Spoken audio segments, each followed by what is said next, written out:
నందిగం సురేష్ గారిని ఇప్పుడు ఏదైతే ఉందో జైల్లో వేయడం జరిగింది కదా, ఇప్పుడు అరెస్ట్ చేయడానికి అంటే పాత కక్షలైనా దీన్ని ఒక ఆధారంగా తీసుకొని పెట్టడం అంటారా, లేకుంటే నిజంగానేనా? మాజీ ఎంపీ ఇప్పుడు కర్ణుడు చదువుకు 100 కారణాలు అన్నట్టు ప్రతిదీ ఏ వంకలేనమ్మ డొంకట్టుగా ఏడిసినట్టు నిన్న ఆయన చెప్పాడు జగన్మోహన్ రెడ్డి గారు క్లియర్గా. ఏముంది, నన్ను ఏదో ఒక మాట ఒక అధికార ప్రతినిధి అన్నదానికి ఇప్పుడు సినిమా యాక్టర్లు ఉంటారు సార్, ఎక్కడో ఎవడో ఏదో పేడ పోస్టర్ మీద కొట్టాడని ఆ ఊర్లో వాళ్ళు కొట్టుకు చచ్చిపోయి జుట్లు పీక్కు చచ్చిపోతారు. దానికి నెక్స్ట్ వారం రోజుల తర్వాత కూడా ఆ హీరో నోటీస్లోకి తీసుకెళ్తే సంయమనం పాటించండి, ఇలాంటివి మేము ఎంకరేజ్ చేయము, ఆ హీరోకి మాకు మంచి సంబంధాలు ఉన్నాయి, మేమే అంతా బాగానే ఉంటాం. ఇది ఇప్పుడు ఎలక్షన్ అయ్యి 3 నెలల పైసలకి 4 నెలలు ఉన్నాం, ఇప్పుడు కూడా వెళ్ళి ఇంటికి వెళ్తాం దార్కాని చేస్తాం. అంటే ఇప్పుడు చంద్రబాబు నాయుడు గారు ఫ్యాక్షన్ నిర్మూలించారు, తర్వాత రాజశేఖర రెడ్డి గారు కూడా సంయమనం పాటించి ఈ ఫ్యాక్షన్ గొడవలని లేకుండా శుభ్రంగా ఉన్న దగ్గర ఇదేదో పాతరాతి యుగం నుంచి మనుషుడు ఆదిమానవుడి నుంచి మనిషి అయినట్టు తిరిగి మళ్ళీ ఆదిమానవులకి వెళ్తామంటే ఎవడేట్ చేయగలుగుతారు సార్? ఇప్పుడు నీ ఒక్కడికే ఫ్యాక్షన్ ఉంటుందా? నువ్వే తనకలవా ఇంటికి వెళ్ళి దర్శలే వాళ్ళు 20 మంది మీద దాష్టికం.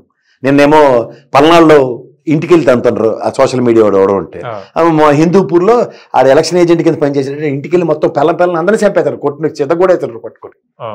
ఇదేంటండి, ఎక్కడో రాగాలి కదా. గెలిచారు, విజయోత్సవంలో ఆనందం, అరే మమ్మల్ని ఇన్నాళ్ళు ఇచ్చేసారా, మేము మొగానం రా 124 గెలిచాం, మీరు ఆఫ్టర్ ఆల్ 11కే పడ్డారని 10 రోజులు గాలాబా ఉంటుంది, గోల చేస్తారు, ఎవడ పని చేసుకుంటారు.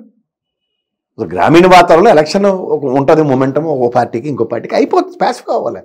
ఇదేంటండి, ఇదేనా సామ్రాజ్యాల గెలుచుకుని మేము మగటం లేని మహారాజుల్లో తిరుగుతామని చెప్పడానికి ఆగాలి కదా. ఎక్కడో దగ్గర ఓ పక్క రాష్ట్రం అతలాకొతలో ఉంది తుఫాన్లతో, ఈ ఫ్యాక్షన్ దాడులు. అడవాడు ఎమ్మెల్యే ఓడిపోయినోడు వెళ్ళి పలకరించడానికి వెళ్తే వెనక నుంచి వచ్చి కారులో కానీ సెత కూడా వేస్తుంటారు.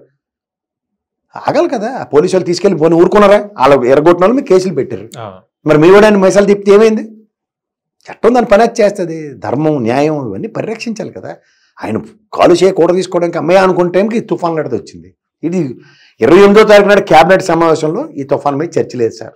లేదు, ఐఎండి హెచ్చరికలు ఉన్నాయి, ఇస్రో ఫోటోలు ఉన్నాయి, ఎక్కడ సిడబ్ల్యూసి వార్నింగ్స్ ఉన్నాయి.